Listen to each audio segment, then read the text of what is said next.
اعوذ باللہ من الشیطان الرجیم بسم اللہ الرحمن الرحیم رب اشرح لی صدری ویسر لی امری واحلل عقدۃ من لسانی یفقهوا قولی اللہم اجعل القرآن ربیع قلبی ونور صدری وجلاء حزنی وذہاب ہمی وغمی۔ ہم پڑھ رہے ہیں سورہ مریم۔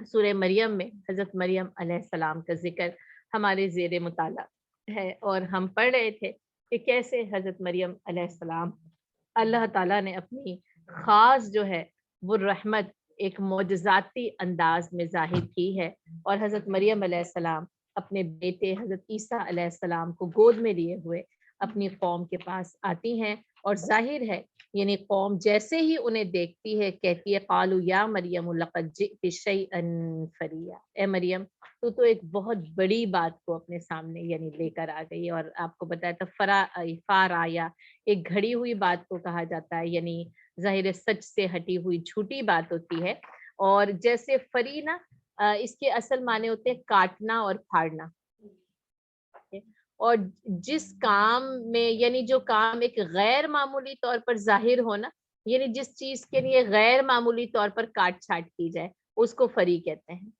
کہ ابو حیان کہتے ہیں ہر امر عظیم کو فری کہا جاتا ہے، چاہے اچھائی کے اعتبار سے ہو یا برائی کے اعتبار سے ہو، ٹھیک ہے، اور عام طور پر اس کا استعمال جو ہے وہ برائی کے عظیم ہونے کے اعتبار سے ہوتا ہے، یعنی جو چیز اپنی برائی کی شناخت کے لحاظ سے عظیم اور غیر معمولی ہو اس کے لیے یہ فری کا لفظ جو ہے وہ استعمال کیا جاتا ہے۔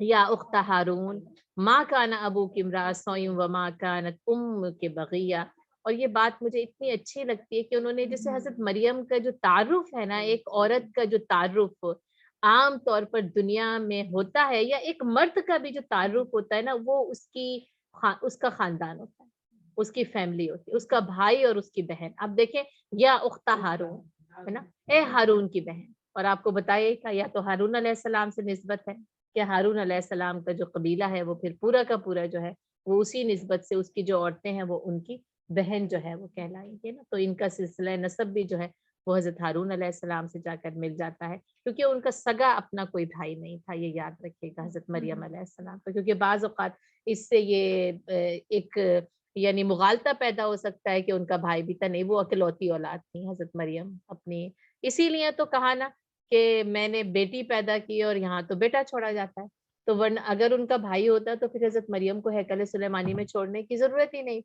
پھر تو ان کے بھائی کو چھوڑا جاتا وہاں پر، کیونکہ قاعدہ تو یہی تھا کہ لڑکے چھوڑے جاتے تھے، تو لڑکی کو چھوڑا، تو اس سے یہ ساری باتوں کا تعین جو ہے وہ ہو جاتا ہے۔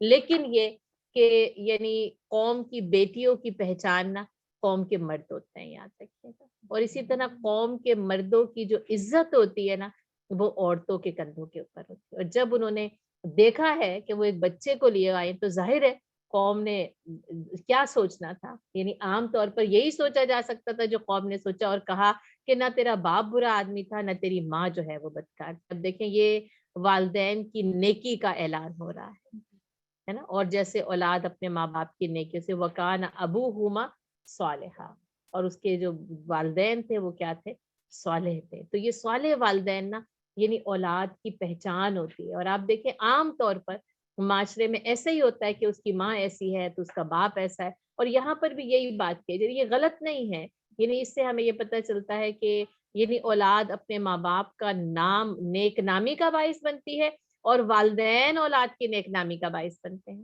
ان کی صالحیت سے اس بات کا تعین ہوتا ہے کہ وہ کس خاندان سے کس ماں باپ کی اولاد ہیں۔ فاشارت الیہ، بس پھر انہوں نے ہاتھ سے اس کی طرف اشارہ کر دیا، کیونکہ ان کو پہلے ہی بتا دیا تھا کہ تم کیا کرنا، تم بس کہنا کہ میں نے جو ہے وہ رحمان کی روزے کی جو ہے وہ نیت کر لیا۔ قالوا کیف نکلم من کان فی المہدی صبیا، انہوں نے کہا کیسے بات کریں اس گود میں، یہ تو بچہ ہے نا، آپ کو پتہ ہے یہ سبی جو ہے نابالغ بچہ، یہاں پر پھر شیر خوار بچے کے معنی میں آ رہا ہے کہ وہ جو کہ ابھی اور یہ کہ وہ کون سی ان کی اس وقت یہ عمر ہے، تو علماء کرام نے جیسے 1 دن سے 40 دن تک ان کی عمر لکھی ہے، ٹھیک ہے، یعنی یا تو 1 دن کے ہی تھے یعنی دوسرے دن ہی لیے ہوئے چلی آئیں، یا یہ کہ 40 دن، مختلف روایات میں یہ عمر مختلف لکھی، یعنی اب آپ دیکھ لیں وہ 1 دن ہو یا 40 دن ہو، وہ بچے سے کیسے کلام کیا جا سکتا ہے؟ یہ تو فطرت نہیں ہے، یہ تو انسان کی عادت نہیں ہے۔ اور جیسے ہی انہوں نے کہا کہ ہم کیسے اس جو ہے وہ شیر خوار بچے سے، گود والے بچے سے کلام کریں، وہ پکار اٹھے، قال انی عبد اللہ، انہوں نے کہا میں اللہ کا بندہ ہوں۔ حضرت عیسیٰ علیہ السلام نے اس عمر میں کلام کیا ہے نا، یعنی جس کو کہتے ہیں نا کہ وہ مہد میں بھی اور بڑے ہو کے بھی اور جوان ہو کے بھی، تو حضرت عیسیٰ علیہ السلام نے، اور جیسا کہ آپ صلی اللہ علیہ وسلم کی حدیث ہے کہ یعنی بنی اسرائیل کا خاص طور پر ذکر ہے کہ 3 بچوں کے علاوہ کسی اور نے گود میں کلام نہیں کیا۔ ایک تو مشہور ہے ابن جریج کی پاک بازی کا ثبوت دینے والا بچہ، وہ جو بنی اسرائیل کے بڑے عابد اور عبادت گزار اور زاہد تھے، اور کہا جاتا ہے کہ ماں نے بلایا اور ماں کے بلانے پر وہ نہ گئے، اپنی عبادت کو پورا کرتے رہے، اور ماں نے ناراض ہو کر انہیں بددعا دی تھی کہ تو یعنی جب تک نہ مرے جب تک تو کسی بدکار عورت کا منہ نہ دیکھ لے۔ اس لیے ماؤں کو بددعائیں نہیں دینا چاہیے۔ بعض اوقات آپ ایسی بات منہ سے نکال دیتے ہیں نا اور وہ ثابت ہو کر رہ جاتی ہے، چاہے کتنا ہی دل جل گیا ہو، چاہے کتنی ہی مشکل ہو، کبھی بھی اولاد کو بددعا نہیں دینی چاہیے، کبھی نہیں، کیونکہ آپ صلی اللہ علیہ وسلم نے فرمایا نا کہ نہ تم اپنے جانور کو بددعا دو، نہ غلام کو بددعا دو، نہ اپنی اولاد کو بددعا دو، کیونکہ لمحہ قبولیت کا ہوتا ہے، اس پہ دعا بھی قبول ہوتی ہے، بددعا بھی قبول ہوتی ہے۔ اور ویسے کسی کو بھی نہیں دینی چاہیے، کہا جانور تک کو نہ دو، غلام کو بھی نہ دو۔ تو بعض اوقات انسان یعنی غلط قسم کے کلمات منہ سے نکالتا ہے تو اسے نہیں نکالنی چاہیے۔ اچھا دوسری بات پتہ چلتا ہے کہ ابن جریج جو عابد اور زاہد تھے، لگتا ہے ماں ان سے زیادہ عابدہ اور زاہدہ ہوگی، کیونکہ لمحہ ہے اور قبولیت کا ہے، اور وہ بات ایسے قبول ہوتی ہے کہ پھر بنی اسرائیل والے جو ہے وہ مل کر ان کے خلاف منصوبہ بناتے ہیں کہ ان کی عبادت اور زاہد جو زہد ہے اس کی ریاضت کو زائل کرنا ہے، اور وہ کسی عورت کو پیسے دے کر اس بات پر، لالچ دے کر اس بات پر قائل کر لیتے ہیں کہ وہ ان پر الزام لگائے، وہ ان پر الزام لگاتی ہے، عوام ان کی جو حجرہ ہے اس کو توڑ پھوڑ، جو کہ عوام کا کام ہوتا ہے وہ اس کو جلا دیتی ہے، اور لوگوں کے سامنے وہ ایک بدکار کی ہے، وہ کہتی ہے کہ انہوں نے میرے ساتھ بدکاری کی ہے، میں حاملہ ہو گئی ہوں، بچہ بھی پیدا ہوتا ہے، اور پھر اللہ تعالیٰ جو ہے وہ یعنی ابن جریج کو یہ سکھاتے ہیں کہ وہ بچے کے پیٹ میں انگلی رکھ کے جب بولتے ہیں کہ سچ سچ بتا تیرا باپ کون ہے، تو وہ اس چرواہے کا نام دیتا ہے کہ جس سے وہ عورت حاملہ ہوئی ہوتی ہے، کیونکہ ابن جریج اس کے والد نہیں ہوتے، وہ بدکار نہیں ہوتے، نہایت عابد اور زاہد ہیں، لیکن بس وہ اپنے ماں کی یعنی بات نہ ماننے یا ماں کے پکارنے پر نہ جانے کے سبب جو ہے وہ اس مصیبت میں مبتلا کیے جاتے ہیں۔ اس لیے یہ کہا جاتا ہے کہ والدین جب بھی بلائیں ان کے پاس جانا چاہیے، حتیٰ کہ نفل نماز توڑ کر ان کے پاس جانے کی جائے، فرض نماز نہیں۔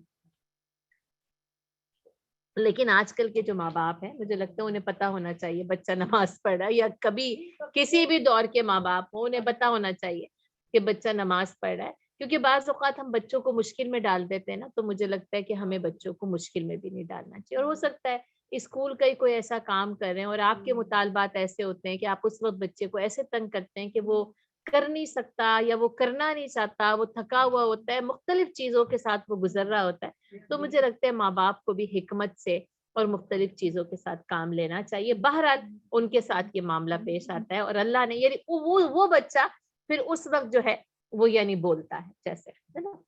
اور اسی طرح آپ صلی اللہ علیہ وسلم نے ایک لونڈی کا ذکر کیا کہ جو اپنے بچے کو دودھ پلا رہی تھی، ہے نا، اور ایک سوار گزرتا ہے تو بڑے یعنی شاہانہ انداز میں، یعنی یوں سمجھ لیں کہ بادشاہ ہے، بڑے شاہی جو ہے وہ حشم اور خدم کے ساتھ وہاں پر گزرتا ہے، تو وہ کہتی ہے اے اللہ تو میرے بچے کو اس سوار کی طرح کرنا، نا، اور وہ بچہ دودھ سے منہ چھڑا کے بولتا ہے کہ اے اللہ مجھے اس سوار کی طرح نہ کرنا،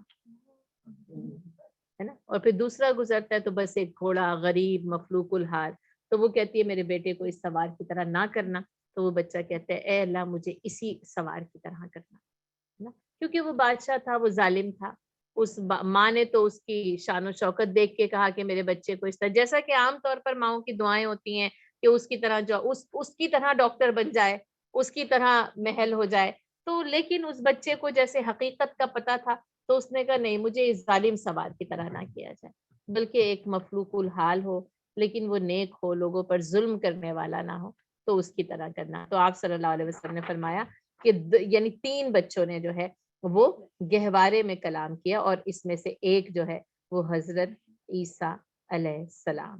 اور جیسا کہ انہوں نے اسی وقت جو ہے نا قال انی عبد اللہ، اور یعنی علماء کرام کا یہ کہنا ہے کہ اسی سے یہ پتہ چلتا ہے کہ انہوں نے وہ تمام شرک کی جڑ کاٹ دی جو اس کے بعد عیسائیت جس میں مبتلا ہونے والی تھی، ہے نا. انہوں نے کہا میں تو اللہ کا بندہ ہوں، یعنی میری پہچان اور میری شناخت کیا ہے کہ میں اللہ کا بندہ ہوں. آتانی الکتاب، مجھے کتاب دی گئی ہے، ابھی دی نہیں گئی، دی جائے گی. ٹھیک ہے، تو یہ جیسے یہ ایک تو اللہ کے بندے تو ہیں ہی، لیکن آتانی الکتاب، کتاب دی.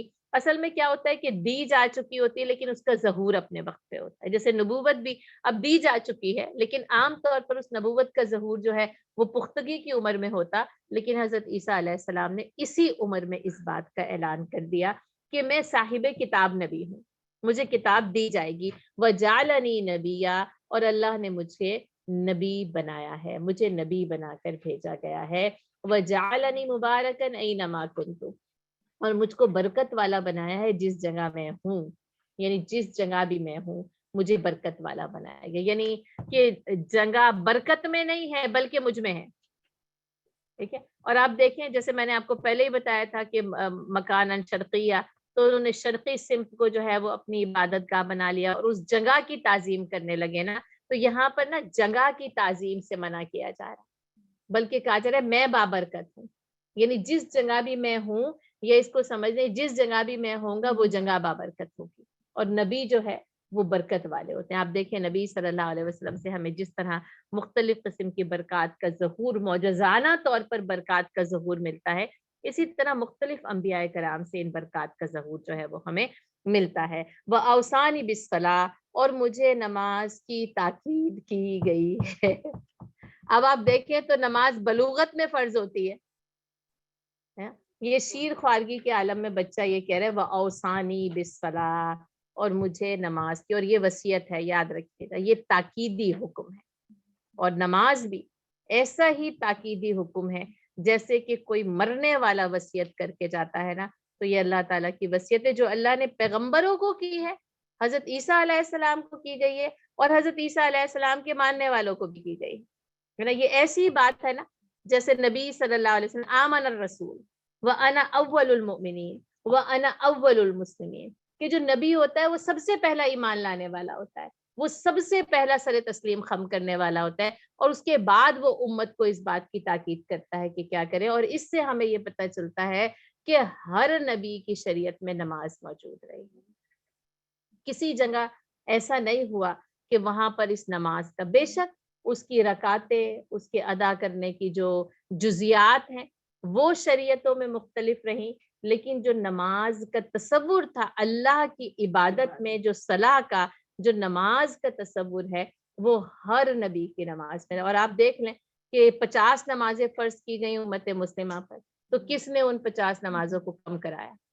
حضرت موسیٰ علیہ السلام. کہا میری امت پہ 2 فرض کی گئی وہ اسی کو پورا نہ کر سکے، تو وہاں بھی فرض کی گئی، 2 کی گئی، صبح اور شام کی نماز کی گئی، 2 ہی تھی صبح اور شام کی. یہی پتہ چلتا ہے نا کہ میری امت پہ 2 فرض کی گئی، وہ اس کو پورا کرنے کی اہلیت نہیں رکھ سکے. تو ان کی فرضیت اور ان کی جزیات اور تفصیلات مختلف ہیں، لیکن وَأَوْصَانِي بِالصَّلَاةِ، لیکن صلاۃ جو ہے وہ وصیتی تاکیدی حکم ہے. اور آپ دیکھیں اسی بنیادی ابتدائی کلام میں، اور آپ کلام دیکھیں گے کتنا جامع ترین کلام ہے حضرت عیسیٰ علیہ السلام کا، یعنی بچہ.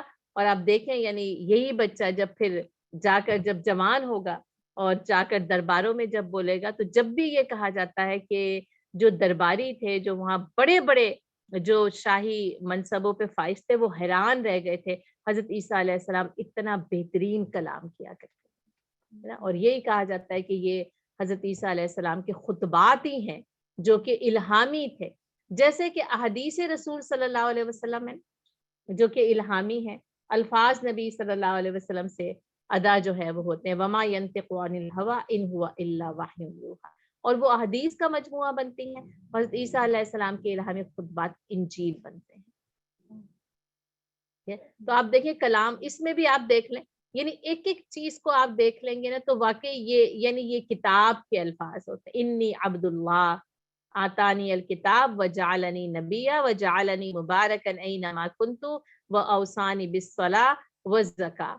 اور زکوٰۃ کا تاکیدی حکم دیا گیا ہے۔ اب اس سے یہ بھی پتہ چلتا ہے کہ یہ پاکیزگی مال ان لوگوں کے لیے بھی یعنی مشروعیت مختلف ہے کہ وہ 2.5% ہوگی سال کے جو ہے وہ آخر میں اس کی پورا سال گزرنے پر صاحب نصاب کو 2.5% ادا کرنی ہے، وہ نہیں، بلکہ یہ کہ بس زکوٰۃ پاکیزگی مال ضروری، کتنا کہاں کیسے کس وقت کیسے دینا ہے یہ تفصیلات مستحقین زکوٰۃ مختلف ہو سکتے ہیں، نصاب زکوٰۃ مختلف ہو سکتا ہے بالکل نماز کی طرح، لیکن یہ دونوں نا ایک دوسرے کا لازمی حصہ ہے، یعنی اللہ کی عبادت صلاح نماز کے ذریعے اور اللہ کے دیے ہوئے مال میں سے اللہ کا حق اللہ کے بندوں کو ادا کرنا والزکاۃ، اس کی صورت میں یہ لازم اور ملزوم ہے کب تک ما دمت حیا، جب تک کہ میں زندہ رہوں،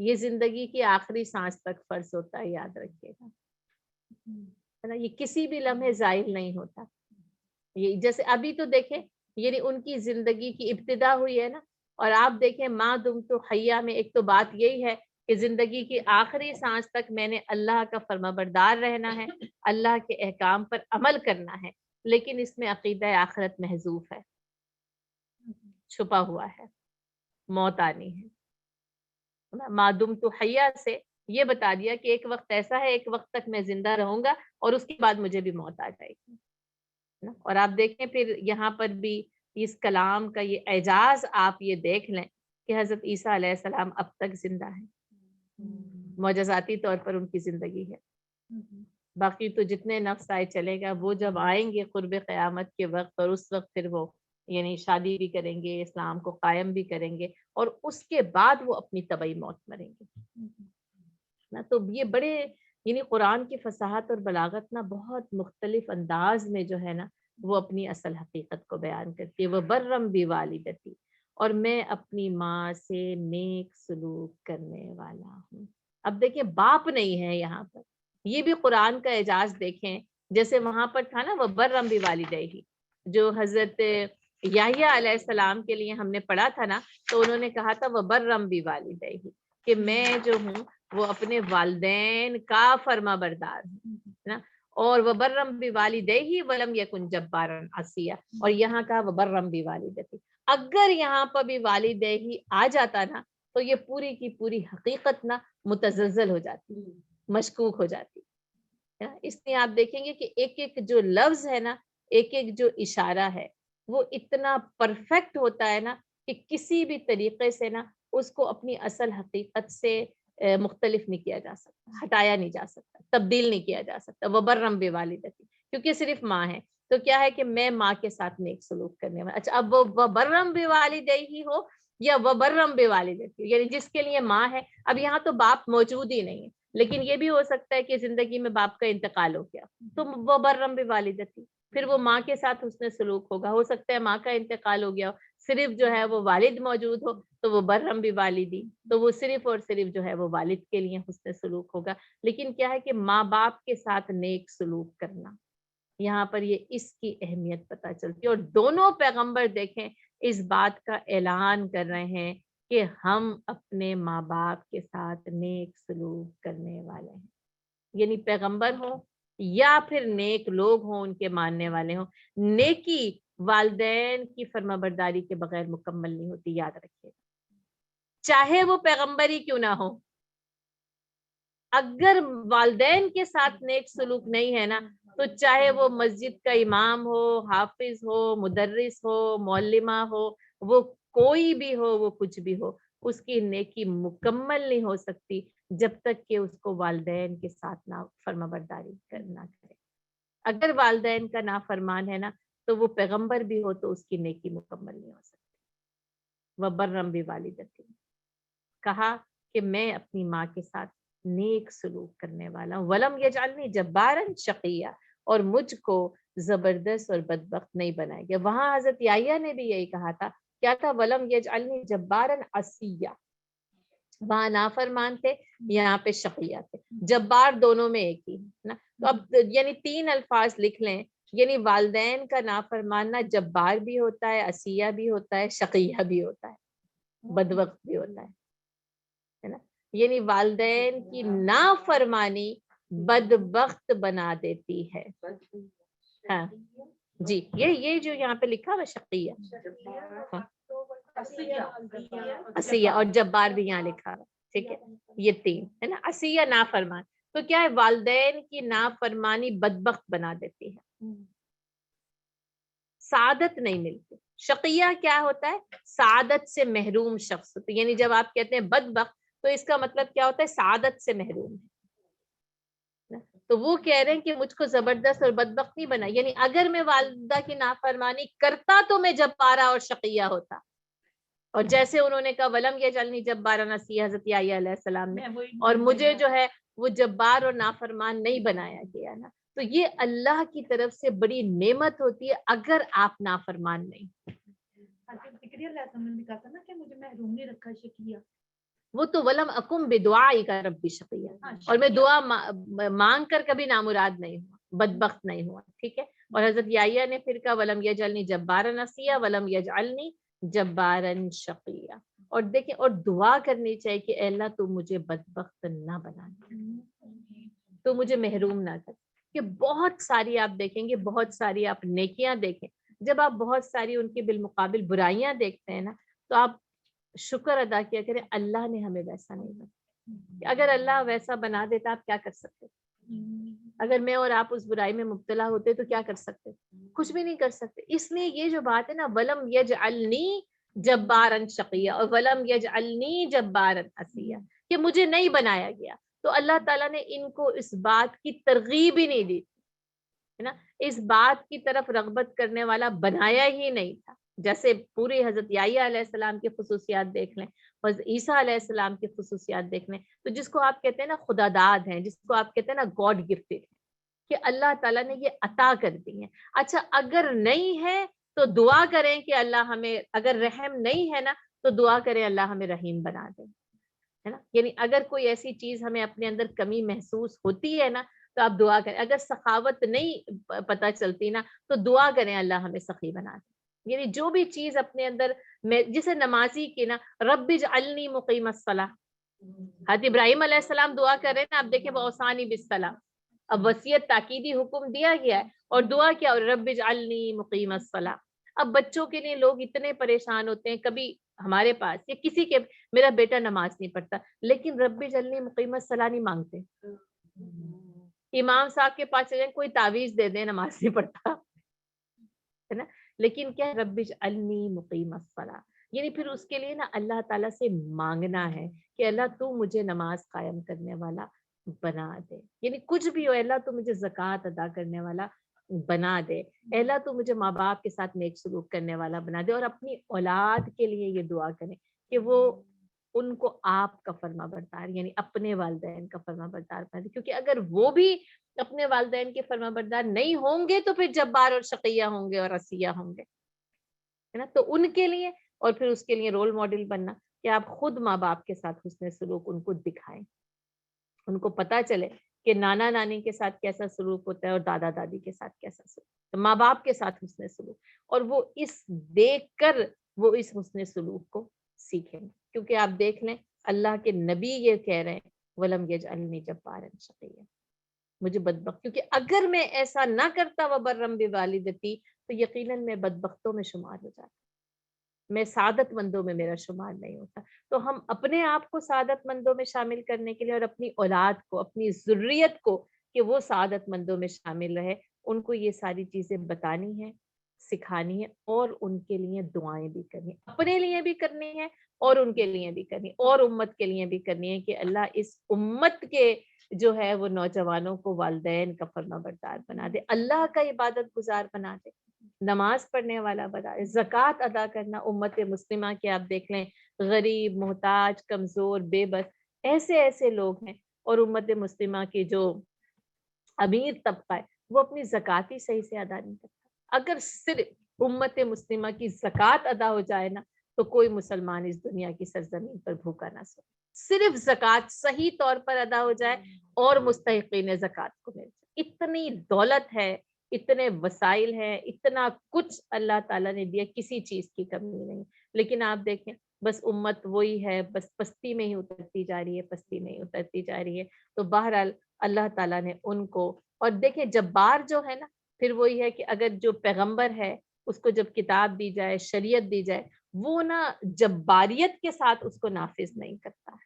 جیسے میں نے کہا تھا نا کہ اللہ تعالیٰ نے اختیار بھی دیا، اور وہاں پہ یہ کیا تھا، وَحَنَانًا مِن لَدُنَّا وَزَكَاةً وَكَانَ تَقِيًّا. اللہ نے ان کو اپنی طرف سے کیا کیا تھا، مہربان بنایا تھا نا. تو یہ جباریت جو ہے نا، یہ یعنی دنیا کے بادشاہوں کا خاصہ ہوتی ہے.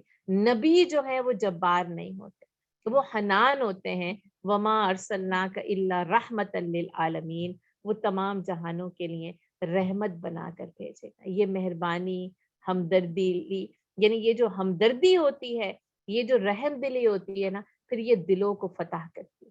اور دلوں کو، یعنی وہ دلوں کو فتح کرتے ہیں. اللہ کا پیغام جو آتانی الکتاب ہے وہ پہنچانا ہے، تو اس کے لیے ضروری ہے کہ انسان جو ہے نا وہ سخت گیر نہ ہو. وہ صرف حکمرانوں کی طرح، بادشاہوں کی طرح حکم نافذ نہیں کرتے ہیں، بلکہ آتانی الکتاب وجعلنی نبیہ، اور وہ اس کو حنانا من لدنا، وہ مہربانی کے ساتھ اور رحم دلی کے ساتھ لوگوں تک پہنچاتے ہیں.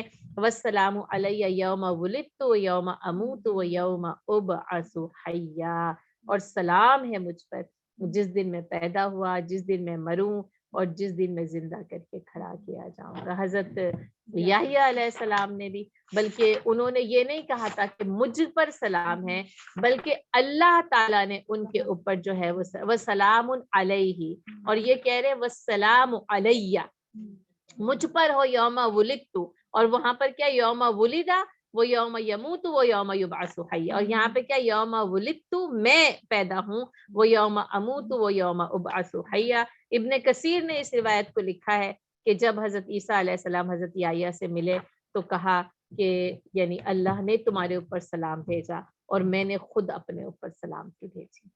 یعنی یہ ایک فرق جو ہے وہ یہاں پر پتہ چلتا ہے. لیکن بات کیا ہے کہ سلامتی دونوں کے لیے ہی ہے، یاد رکھیے، یعنی اس میں کوئی فرق نہیں ہے، بلکہ دونوں کے لیے جو ہے وہ سلامتی. جو جبارن شقیہ نہیں ہوتے نا، جو جبارن عصیہ نہیں ہوتے، بس پھر ان کے لیے جو ہے وہ سلامتی ہی سلامتی ہوتی ہے، کیونکہ ان کے پاس بدبختی نہیں ہوتی. تو اللہ تعالیٰ کی طرف سے سلامتی کا نزول ہوتا ہے. اور یہ 3 دن انسان کی زندگی میں نہایت اہم ترین دن ہے. باقی سارے دن تو نا اس کے بیچ میں ہے. اب دیکھیں باقی سارے دن کیا ہے، زندگی سے موت کے درمیان میں. تو وہ ایک دن، پہلے دن جس دن کے ولدت، جس دن کے میں اور آپ پیدا ہوتے ہیں، عیسیٰ علیہ السلام اور یحییٰ علیہ السلام پیدا ہوتے ہیں، اور پھر وہ موت کا دن. اب دیکھیں مشکل ترین دونوں دن. یہ دن بھی تھا تو زندگی کا، لیکن جیسے موت سے گزر کے زندگی ملتی ہے نا، پھر زندگی سے گزر کر انسان موت کا سفر طے کرتا ہے، اور پھر موت سے لے کر وہ ابعث ہے نا، بعث بعد موت تک کی وہ سارا کا سارا وہ عالم برزخ، وہ کیسے یعنی گزرتا ہے، وہ تو پھر جب آتا ہے، جب آئے گا تو پتہ چلے گا. لیکن جس دن کے زندہ کر کے اٹھا کر کھڑا کیا، اس دن کی وحشت سے اور ہیبت سے اور اس دن کی ناکامی سے اگر کامیاب ہو گئے تو واقعتاً جو ہے وہ سلامتی ہے. تو یہ 3 سفر، یعنی انسان کی زندگی کے یہ 3 سفر کے یہ 3 دن ہیں جو کہ انتہائی اہم ترین دن ہے. ان 3 دنوں میں سلامتی مل جائے نا، تو یوں سمجھ لیجئے کہ پھر انسان کے لیے جو ہے وہ سلامتی ہی سلامتی ہے. پیدائش کا دن، ایک مرنے کا، اور ایک دوبارہ زندہ کر کے اٹھایا جانا. آیت میں تینوں دن جو ہے وہ لکھے ہوئے ہیں. ذالک عیسی ابن مریم. اب دیکھیں کتنا خوبصورت تعارف ہے جو حضرت عیسیٰ ابن مریم کا دیا گیا، اور خود پھر ان کی زبانی یہ کلام ہوا ہے. اور آپ دیکھیں قوم جو ہے وہ یہ سن کر مبہوت رہ جاتی ہے، متحیر ہو جاتی ہے کہ یہ بچہ جو ہے وہ خود کلام کر رہا ہے. لیکن نا وہ جو شقیہ اور عصیہ ہے نا، لیکن قوم کی بدبختی کیا ہے، اتنا بڑا معجزہ دیکھنے کے بعد، ایک تو ان کی پیدائش معجزاتی ہے، دوسرا انہوں نے جیسے کلام کیا، اس کے باوجود بھی جو ہے نا وہ ایمان نہیں لے کر آئے، منکر ہو جاتی ہے.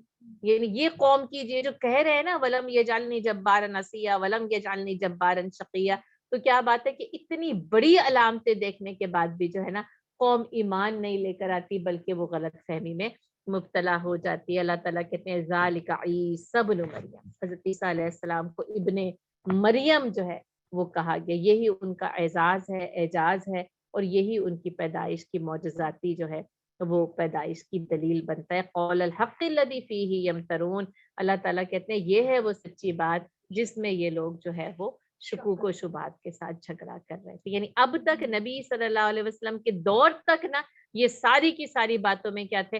مختلف قسم کے شکوک و شبہات تھے. تو اللہ تعالیٰ کہتے ہیں قول الحق الذی فیہ یمترون، یہ ہے وہ قول حق، یہ ہے وہ سچی بات، یہ ہے وہ سچائی عیسیٰ ابن مریم کے سلسلے میں جس میں یہ لوگ ابھی تک جو ہے وہ شکوک و شبہات کے ساتھ جھگڑا کریں. اچھا، بنی اسرائیل نے کیا کیا؟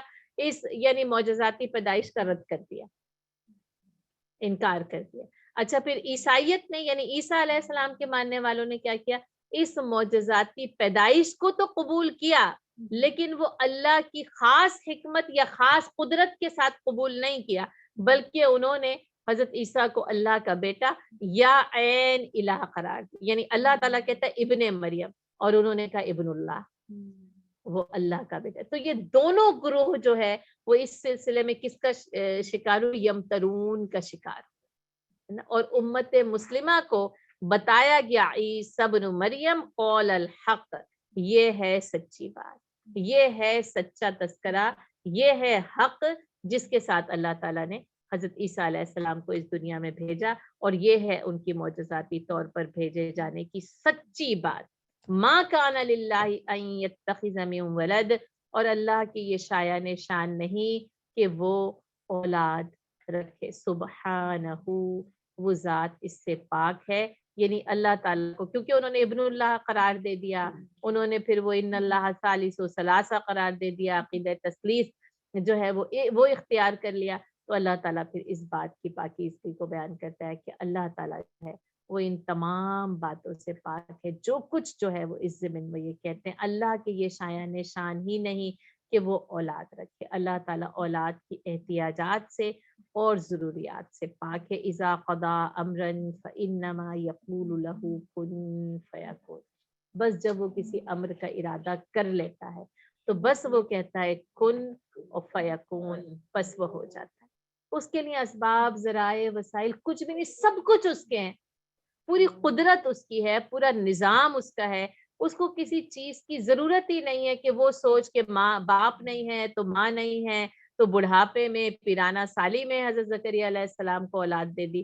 وہ تو بس کن فیکون. اور آپ دیکھیں دنیا کا ہر کام نا اس کے کن کا محتاج ہے نا. بس تیرے لفظ کن فیکون کا ہے ابد کے روز سے یہ سلسلہ، بس یہ چلتا ہی چلا آ رہا ہے. بس وہ کہتا ہے کن، بس ہو جاتا ہے. قانون حرکت جو ہے نا وہ حرکت میں آ جاتا ہے، ایک عالم حرکت وجود میں آ جاتا ہے. اسباب نہ بھی ہوں، وسائل نہ بھی ہوں، مہیا ہو جاتے ہیں، اور نہیں تو ان اسباب کے بغیر ہی کام چل جاتا ہے. ضروری نہیں ہے بادل آئیں تو بارش آئے، وہ بادلوں کے بغیر بھی بارش برسانے پر قادر ہے. وہ اس بڑھاپے کی حالت میں حضرت زکریا علیہ السلام کو حضرت یحییٰ علیہ السلام دینے پر قادر ہے. باپ کے نہ ہوتے ہوئے بھی حضرت عیسیٰ علیہ السلام کی پیدائش عمل میں آ جاتی. یقول لہ کن فیکون. بس یہ وہ قدرت ہے، یہ وہ اللہ کی ذات کا مختلف انداز سے یہ تعارف ہے نا. اگر یہ حاصل ہو جائے نا تو انسان کی پریشانیاں جو ہے نا وہ ساری کی ساری دور ہو جائیں. بس سب کچھ اسی کے حوالے ہیں، اسی کے ہاتھ میں. وہی قادر ہے، وہی کر سکتا ہے، اور کوئی بھی کچھ کر ہی نہیں سکتا ہے. وَإِنَّ اللَّهَ رَبِّي وَرَبُّكُمْ فَاعْبُدُوهُ. اچھا، یہ جو دو آیات تھی نا، آیات نمبر 34 اور 35، یہ نا اس کو کہتے ہیں جملہ معترضہ کہا جاتا ہے نا. یعنی یہ بیچ میں اللہ کا کلام تھا. وہ جو انی عبداللہ سے شروع ہوا تھا نا، تو وہ کلام جو ہے وہ یہاں پر آ کر ختم ہوتا ہے. وہ یوم ابعث حیا ہے نا، یعنی وہ یہاں پر رکتا ہے، یہاں پر منقطع ہوتا ہے، اور اللہ کا کلام شروع ہوتا ہے ذالک عیسیٰ ابن مریم. ٹھیک ہے، قول الحق الذی فیہ یمترون ما کان للہ ان یتخذ من ولد سبحانہ اذا قضى امرا فانما یقول له کن فیکون. اور پھر جو ہے وَإِنَّ اللَّهَ رَبِّي وَرَبُّكُمْ، حضرت عیسیٰ علیہ السلام کا کلام دوبارہ شروع ہو جاتا ہے. ٹھیک ہے ہاں جی، دو آیتیں جو ہیں یہ اللہ کی طرف سے اس حقیقت کی طرف اشارتاً جو ہے وہ پھر بتائی جاتی ہیں کہ ہم اس بات کو تمہارے سامنے بیان کر رہے ہیں، اور پھر ان کا کلام دوبارہ سے شروع ہوتا ہے وَإِنَّ اللَّهَ رَبِّي وَرَبُّكُمْ فَاعْبُدُوهُ، اور وہ ہے اللہ، یقینا اللہ ہے میرا اور تمہارا رب، فَاعْبُدُوهُ بس اسی کی بندگی کرو، ھذا صراط مستقیم، اور یہ ہے سیدھا راستہ۔ یہ جو ہم مانگتے ہیں اہدنا الصراط المستقیم، اصل میں یہ راستہ کس کا ہے؟ بندگی رب کا راستہ ہے نا۔ اور اس کے ساتھ ساتھ یہ پتہ ہونا چاہیے کہ وہ اولاد کی احتیاج سے پاک رب ہے۔ ان اللہ ربی و ربکم، اور پیغمبر کا بھی رب وہی ہے، و ربکم، اور اے امت، اے قوم، تمہارا بھی رب وہی ہے۔ رب جدا نہیں ہے، وہ ایک ہی ہے۔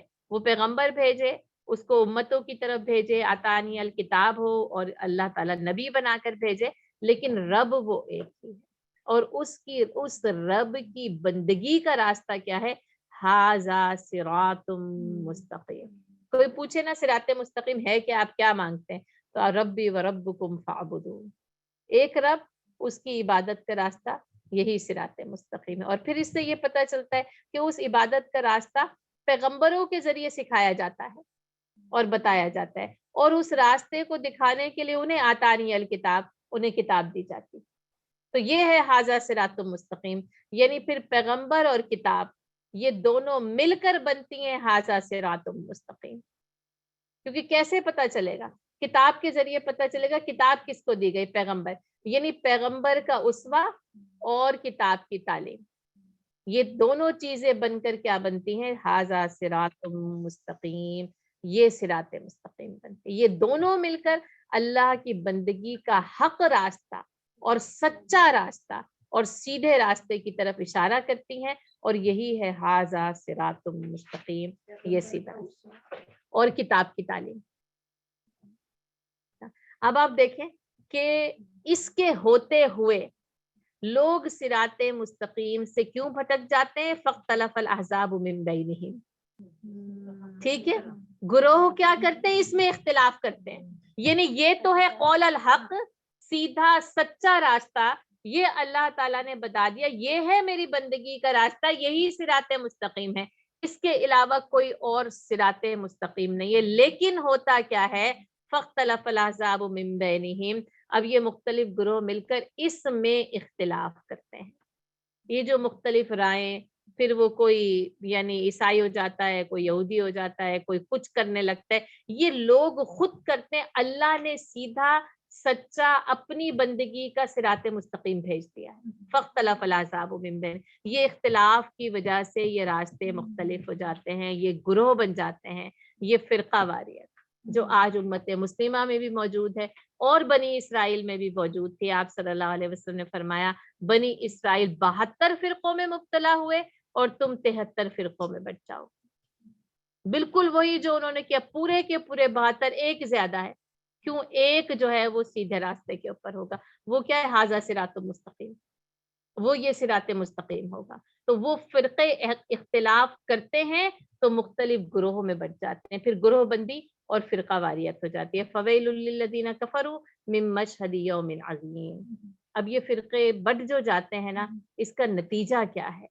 پھر ان انکار کرنے والوں کے لیے تباہی ہے اس دن، اس ایک بہت بڑے دن کی حاضری کے وقت، یعنی جب وہ یعنی مشہد بن جائے گا نا، جیسے جس کو آپ کہتے ہیں نا یہ مشاہدہ ہے، یہ یعنی مشاہدہ حق ہے یا عینی مشاہدہ جس کو کہتے ہیں، جب وہ دن مشہد بن جائے گا، جس دن کے خود جا کر اس میں موجود ہوں گے، اس کو عین الیقین کی کیفیات کے ساتھ دیکھ رہے ہوں گے، اسمع بہم و ابصر، اس کو دیکھتے بھی ہوں گے اور اس کو سنتے بھی ہوں گے، ہے نا، یعنی سننے اور دیکھنے کی صلاحیتوں کے ساتھ اس بڑے دن خود موجود ہوں گے، یعنی اندھے گونگے اور بہرے نہیں ہوں گے، یاد رکھیے گا نا، بلکہ وہاں موجود بھی ہوں گے، اسمی بہم و ابصر، اور اس کو سن بھی رہے ہوں گے اور اس کو دیکھ بھی رہے ہوں گے، حاضری ہوگی۔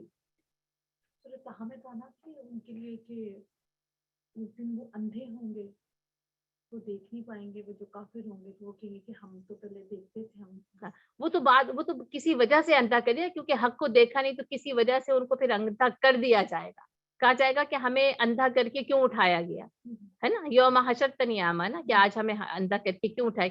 بات کیا ہے کہ یعنی اس کے اندر اگر آپ تطبیق دیکھیں نا تو پہلے دیکھتے ہوں گے اور سنتے ہوں گے، پھر ان کو اندھا کر دیا جائے گا اور بیان کر دیا جائے گا، کیونکہ ان کے جرموں کی سزا جو ان کو وہ جو سم بکم عمیون تھا نا وہ پھر اس دن کے اندر بھی حاصل ہوگا. لیکن کیا ہے کہ جیسے کہ دیکھتے تھے اور سنتے تھے تو اس دن کو جیسے حاضری کے ساتھ دیکھنے اور سننے کے لیے اس کا استعمال کیا جائے. دنیا کے لیے نہیں، آخرت کے لیے، آخرت کے دن کی بات ہے جس دن وہاں پہ کھڑے ہوں گے. ٹھیک ہے، یوم یاتوننا لیکن الظالمون الیوم فی ضلال مبین، اور جس دن وہ ہمارے پاس آئیں گے لیکن یہ ظالم آج کے دن بھی سری گمراہی میں مبتلا ہو جائیں گے. یعنی اس دن بھی نا، یعنی وہ سارا کا سارا ان کی آنکھوں سے پردہ ہٹ جائے گا، یعنی وہ غیب کا پردہ تو ہٹ چکا ہوگا، من مشہد یوم عظیم ہوگا. لیکن اللہ تعالیٰ کہہ رہے ہیں کہ یہ جو بے انصاف، یہ جو ظالم لوگ تھے نا، آج کے دن بھی کھلی گمراہی میں ہوں گے. اس کی ایک وجہ تو یہ کیا ہے کہ دنیا میں حق کے راستے سے بھٹکتے رہے تو آج بھٹکی ہوئی حالت میں ہی موجود ہے. ٹھیک ہے، آج بہکی ہوئی حالت میں ہی موجود ہیں، کیونکہ ھذا صراط مستقیم پر عمل نہیں کیا. اور ھذا صراط مستقیم کی جو اپوزٹ ہے نا وہ کیا ہے، فی ضلال مبین. ٹھیک ہے، سورہ فاتحہ میں دیکھ لیں اس کا اپوزٹ کیا ہے، ولضالین، ہے نا، بھٹکے ہوئے. اس صراط مستقیم کی راہ سے جو ہے نا، یا تو پھر وہی بات ہے کہ وہ سرکش ہو جائے گا تو غیر المغضوب ہو جائے گا، اور بھٹک جائے گا تو ولضالین فی ضلال مبین. اور وہ اس سے بہت دور جو ہے وہ بھٹک کر چلتے رہے تھے. تو آج بھی یہ ظالم اور ناانصاف لوگ کیا ہوں گے، اسی بھٹکے ہوئے راستے کو ہی، کیونکہ اس کا ہی عمل لیے ہوئے آئیں گے. تو آپ یوں سمجھ لیں ان کو جنت کی راہ سے بھٹکا دیا جائے. اب یعنی قیامت کے دن بھٹکنا کیا ہے کہ ان کو اس جنت کی راہ سے بہرارو کر دیا جائے، یعنی وہ راہ ان سے گم کر دی جائے، یعنی گم کر دیا. وہ گمراہ ہیں، دنیا کی زندگی میں گمراہی پر چلتے رہے، اور آج جنت جو ہے وہ ان سے دور کر دی جائے فی ضلال مبین. تو یہ کھلی ہوئی گمراہی میں دنیا کی زندگی میں بھی مبتلا رہے اور اس دن کی زندگی میں بھی مبتلا رہیں گے. اور اس کی وجہ یہی ہے کہ انہوں نے ھذا صراط مستقیم پر عمل نہیں کیا تھا. وَأَنذِرْهُمْ يَوْمَ الْحَسْرَةِ إِذْ قُضِيَ الْأَمْرُ وَهُمْ فِي غَفْلَةٍ وَهُمْ لَا يُؤْمِنُونَ. اور ان کو اس یوم الحسرت سے ڈرائیے جبکہ ہر کام کا فیصلہ ہو چکا ہوگا اور وہ غفلت میں ہوں گے اور وہ ایمان لے کر نہیں آتے. یہ قیامت کے بہت سارے دنوں میں نا، قیامت کا یہ ایک عجیب اور منفرد نام ہے یوم الحسرہ، یہ حسرت کا دن. اچھا، اب یہ حسرت کا دن جو ہے نا وہ سب کے لیے حسرت کا دن ہے. اب دلال مبین کے لیے تو سمجھ میں آتا ہے نا کہ جو صراط مستقیم پر نہیں چلے ان کے لیے تو حسرت کا دن ہے، پچھتاوے کا دن ہے. جب وہی سارے مراحل سے گزریں گے اور جہنم میں ڈالے جائیں گے تو ان کے پاس سوائے پچھتاوے اور افسوس کے کچھ نہیں رہ جائے گا. لیکن علماء کرام کا یہ کہنا ہے کہ اس کو مطلقاً یوم الحسرہ کہا گیا نا، اس کو یہ نہیں کہا گیا کہ یہ یوم الحسرہ جو ہے وہ صرف اور صرف اہل جہنم کے لیے ہے نا.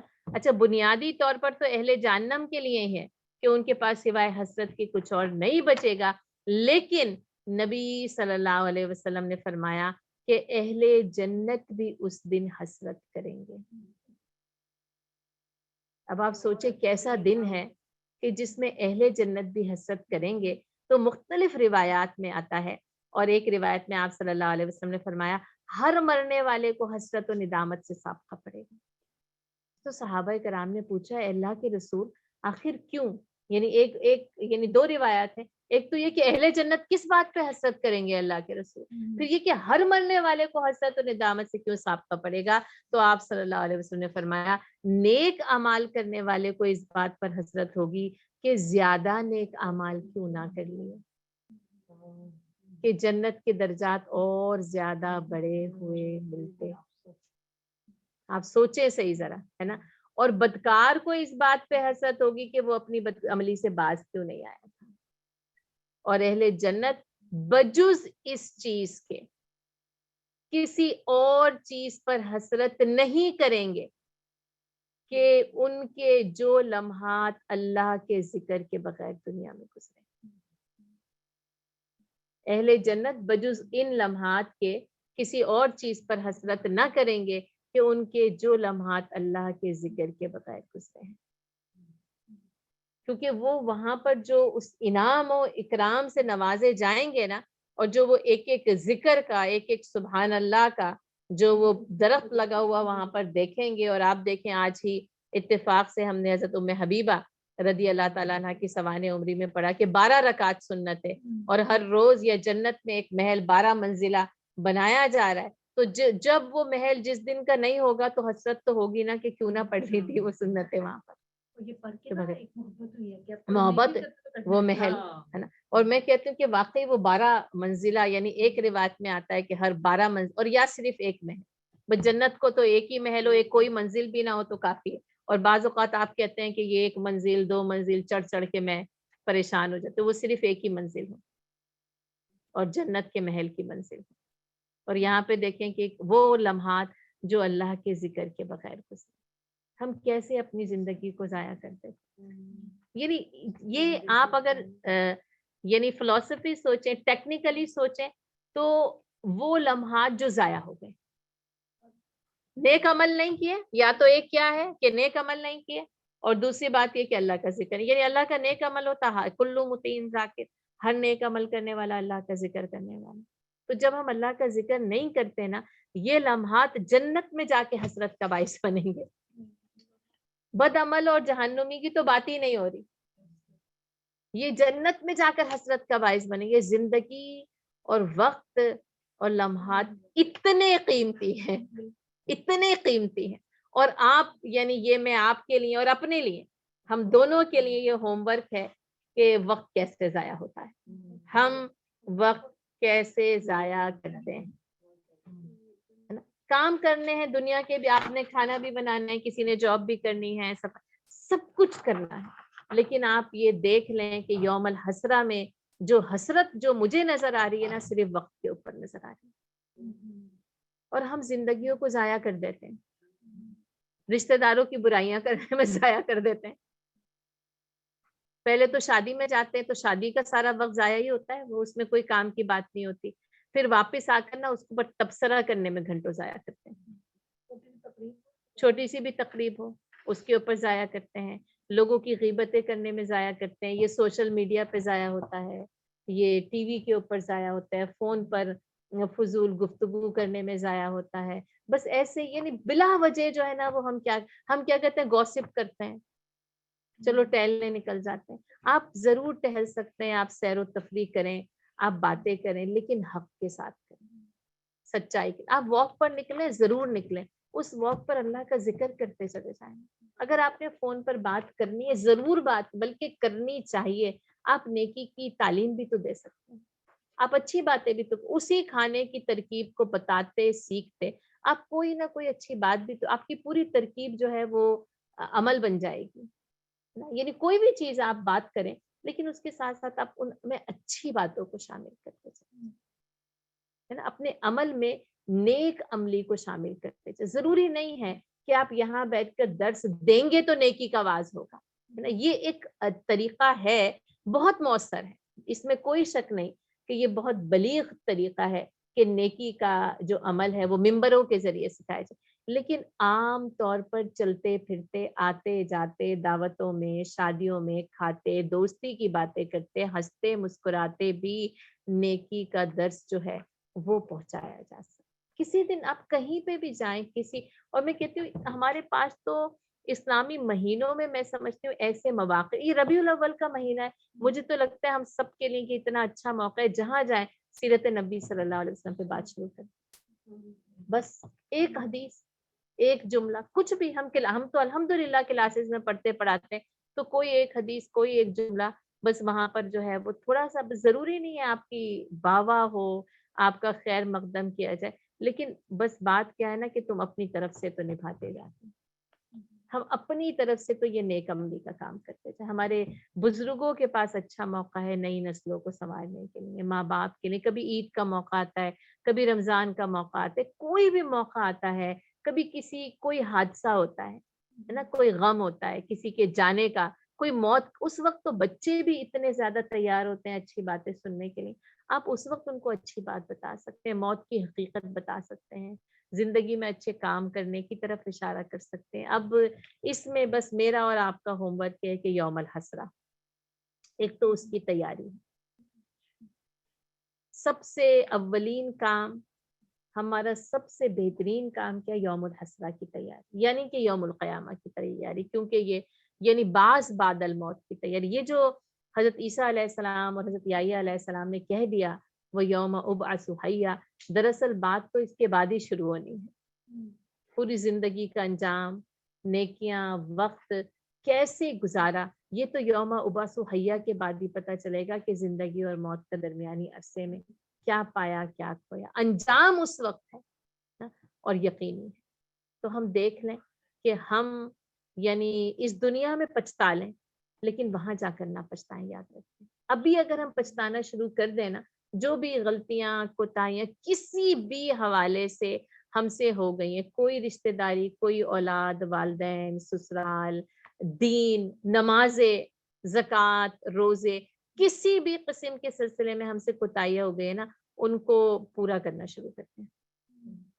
اپنے روزوں کو تو پورا کرنا شروع کرتے ہیں جتنے قضا رہے. اور آپ دیکھیں سنت کے روزے، پیر جمعرات کا روزہ آتا ہے، اس میں ان روزوں کی قضا کو ہم رکھ سکتے ہیں. 13، 14، 15 میں ہم رکھ سکتے ہیں، ہم ذی الحج کے روزوں میں، شوال کے روزوں میں، جو بھی ہمارے پاس، محرم کے 10 روزوں میں. اور سردیاں آنے والی، سردیوں میں روزہ اتنا آسان ہو جاتا ہے. اور خواتین کے لیے یہ سب سے بڑی مشکل ہے نا کہ ان کے روزے چھوٹ جاتے ہیں. ان چھوٹے ہوئے روزوں کی قضا جو ہے وہ کر لی جائے. نماز اگر قضا ہو گئی ہے وہ اوسان بالصلاۃ، تو اس کے لیے اللہ تعالیٰ سے معافی مانگ کر نوافل کو زیادہ سے زیادہ پڑھنا شروع کر دیا جائے. ٹھیک ہے. زکوٰۃ میں کوئی کمی بیشی رہ گئی ہے نا، تو اب صدقات زیادہ سے زیادہ دینے شروع کر دیا جائے.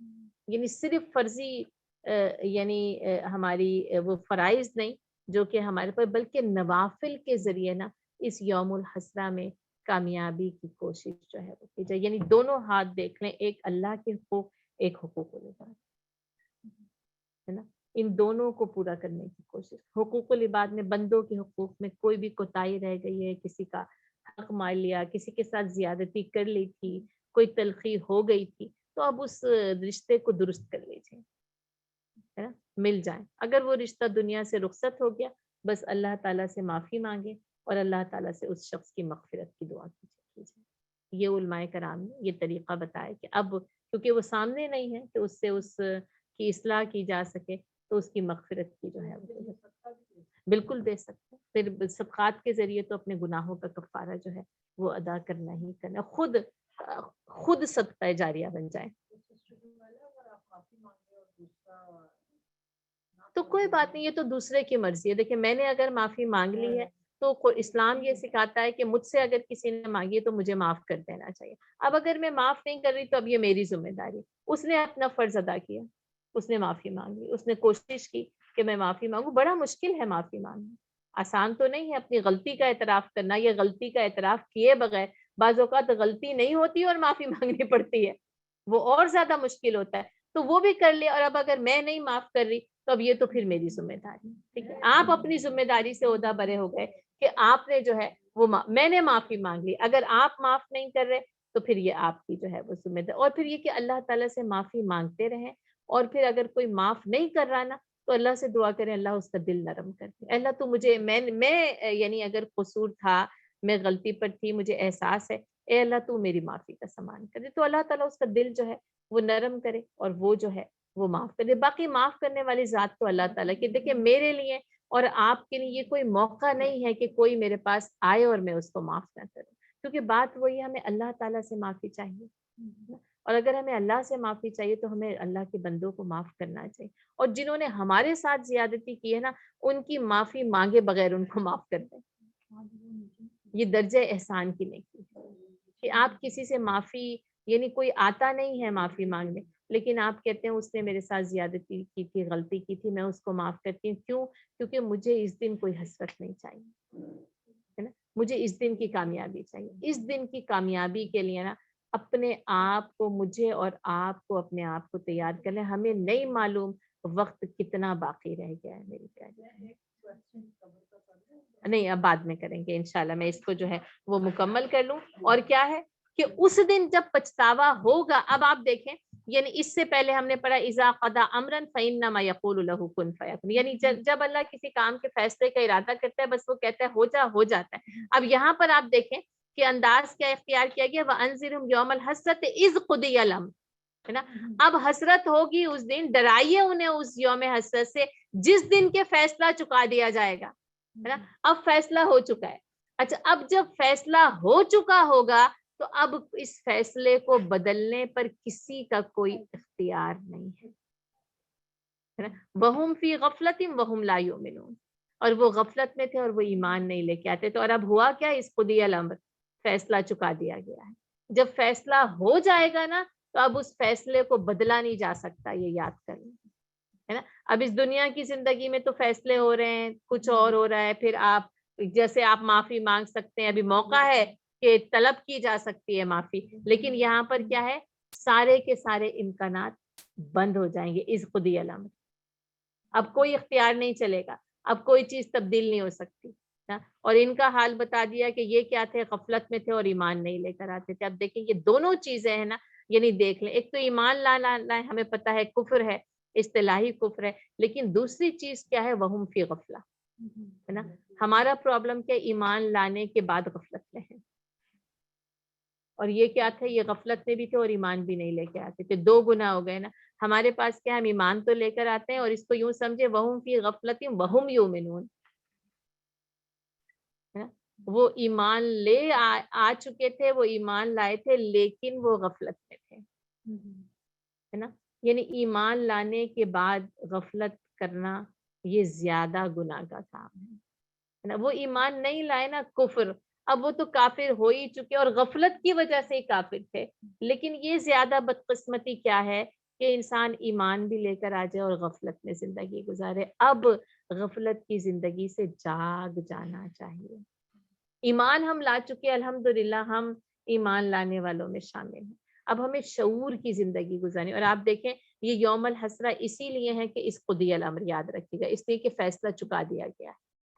ابھی وہ تو دنیا کی زندگی، اس کا کاروبار اور قیامت تک آنے کا وقت نہیں ہے، بلکہ فیصلہ چکا دیا گیا. یعنی پھر اہل جنت جنت میں اور اہل دوزخ دوزخ میں چلے جائیں گے. یہ وہ وقت ہے اس قضی الامر جبکہ فیصلہ چکا دیا گیا ہوگا. اور غفلت اور ایمان نہ لانے والوں کا انجام جو ہے وہ جہنم ہوگا. اور ایمان اور شعور کے ساتھ زندگی بسر کرنے والوں کے لیے اللہ تعالیٰ نے جنت تیار کر رکھی. انا نحن نرث الارض ومن علیہا والینا یرجعون، اور ہم ہی وارث ہوں گے اس زمین کے اور جو کوئی بھی اس زمین پر ہے، اور انہیں ہماری ہی طرف پلٹ کر آنا ہے. اب اللہ تعالیٰ کیا کرتا ہے، اس زمین کو وراثت میں دیتا تو ہے، یعنی دے تو دیتا ہے لیکن اصل مالک کوئی ہے نا. اس لیے اب دنیا میں جتنی بھی قومیں آ گئیں، یعنی انہوں نے گزار لی اور ان کا عروج بھی اور زوال بھی اور زمینیں بھی اور بادشاہت بھی، لیکن اللہ تعالیٰ کیا کہہ رہے ہیں، انا نحن نرث الارض، لیکن یعنی ہم ہی اس زمین کے وارث ہیں اور جو کوئی بھی اس زمین پر موجود ہے ومن علیہا، اللہ تعالیٰ اس کا بھی وارث اللہ تعالیٰ ہی، کیونکہ وہ اللہ کی ملکیت ہے، وہ اللہ کی خلقیت ہے، تو اللہ تعالیٰ ہی اس کا وارث ہے. اور ان سب کو ہماری ہی طرف پلٹ، یعنی اب اس زمین پر رہتے ہوئے یہ جو کچھ بھی کر رہے ہیں، اگر وہ اس غفلت سے باز آ جائے نا تو پتہ کیا چلتا ہے کہ ہم سب کو اللہ ہی کی طرف واپس لوٹ کر جانا ہے. یعنی پہلے وہ سارا کا سارا منظر نا، اور آپ یہ دیکھیں گے سورہ مریم میں خاص طور پر نا قرآن کی منظر نگاری اپنے عروج کے اوپر ہے. ٹھیک ہے. اچھا، سورۃ الکہف میں بھی ہم نے ایسے ہی دیکھا ہے نا، سارے قصوں میں اللہ تعالیٰ کیا کرتے ہیں، وہاں لے جا کے کھڑا کر دیتے ہیں. آپ اصحاب الکہف کی غار میں جا کے کھڑے ہو جاتے ہیں، آپ ذوالقرنین کے ساتھ سفر کرنے لگتے ہیں، ہے نا. اور یہاں پہ آپ دیکھیں ایک زکریہ علیہ السلام کی منظر نگاری تھی، ہے نا، ایک بوڑھا سفید بالوں والا اللہ کو جو ہے وہ پکار رہا ہے. پھر آپ دیکھیں حضرت یحییٰ علیہ السلام کی منظر نگاری، پھر حضرت مریم علیہ السلام کی پوری منظر نگاری، ایک نوجوان کم سن بچی کیسے ادوار سے گزرتی ہے نا، اور پھر عیسیٰ علیہ السلام، اور اب آپ دیکھیں اللہ نے قیامت کے دن پہنچا دیا یہاں پر لے جانا۔ بڑی خوبصورت منظر نگاری ہے قرآن کی نا، کئی تفاسیر نا، یعنی فی ظلال القرآن اگر آپ پڑھیں نا، سید قطب شہید رحمت اللہ علیہ کی تفسیر ہے فی ظلال القرآن، یعنی قرآن کے سائے میں، یعنی انہوں نے اس کا نام یہ دیا قرآن کے سائے میں۔ اس میں نا سید قطب شہید رحمت اللہ علیہ کی تفسیر ہے فی ظلال القرآن، یعنی اس کا مطلب یہ ہے کہ قرآن کے سائے میں انہوں نے نا قرآن کی منظر نگاری کے اوپر بہت زیادہ توجہ دلائی۔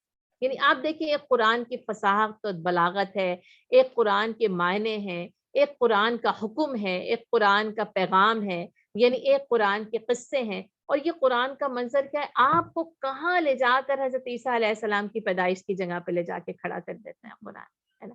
اور آپ اگلے والے رکوع میں دیکھیں گے کہ آپ ابراہیم علیہ السلام کے ساتھ سفر کرنے کے لیے تیار ہو جائیں، ہے نا۔ اور ایک یہ منظر تھا قیامت کا، من مشہد یوم عظیم، جیسے یعنی قرآن پھر وہی نا ایسے نشیب و فراز کے ساتھ نا ہمیں ہماری زندگی کی مختلف حقیقتوں کی عکاسی کرتا ہے کہ قرآن نا، اور قرآن میں ہو قوتزن اے مرد مسلمان، اللہ کرے تجھ کو عطا جرت کردار، وما علینا الا البلاغ، سبحانک اللہم وبحمدک، نشہد ان لا الہ الا انت، نستغفرک ونتوب الیک۔